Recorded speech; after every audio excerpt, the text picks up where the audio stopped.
They could get the academics at other environments. They can get some of the essential skills, but that community of love, and caring and belonging, and that safe space to try things and to build character is one of the things that we do very well and is necessary to have. Yes, yes, yes, yes. I think I wish every single Black student had an opportunity to go to an HBCU, even if for only one semester. My Mhm. dad graduated from Howard, and I will tell you, like, his conversations about his experience before he moved into his higher education journey was a pivotal piece in strengthening identity.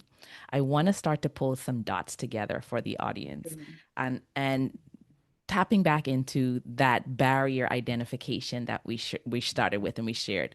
The interview process was one, getting fairness in that interview process, getting past the interview process, and then now having those critical thinking, communication readiness, self-awareness skills. Third barrier is the psychological one that you mentioned, like understanding that there are psychological barriers that are unique to entrepreneurial students or HBCU students. And then taking action. You talked about taking action and starting from a place of love. So, speaking of taking action, I want to talk about a post where you really shared about going to Argentina and Peru lately. I love the fact that Morehouse, one of the mottos is well traveled, well dressed, well read. So it's already embedded into that ecosystem. You also shared a powerful stat that Black males make up less than 2% of students who study abroad each year. I want us to expand the readiness conversation to the exposure that you've witnessed, not just the resumes, the interviews, the internships.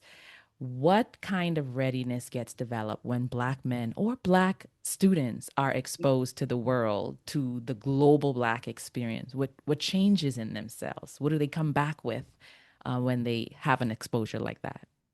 So, one is just understanding and realizing, wow, I am not by myself. That's a powerful thing to recognize. And we hear that even from entrepreneurs that then get in a community of other entrepreneurs that, wow, I was over here building something and thought I was the only one with that issue.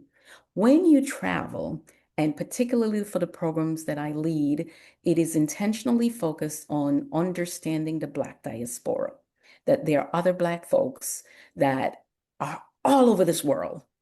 And one of the things we query and have the students reflect on is their own experiences versus those that they meet in these societies. I already explained my own background that from the Latin America, Caribbean area, having a different experience and then coming now to the United States and being in an environment with Black institutions, I think it's important for our students.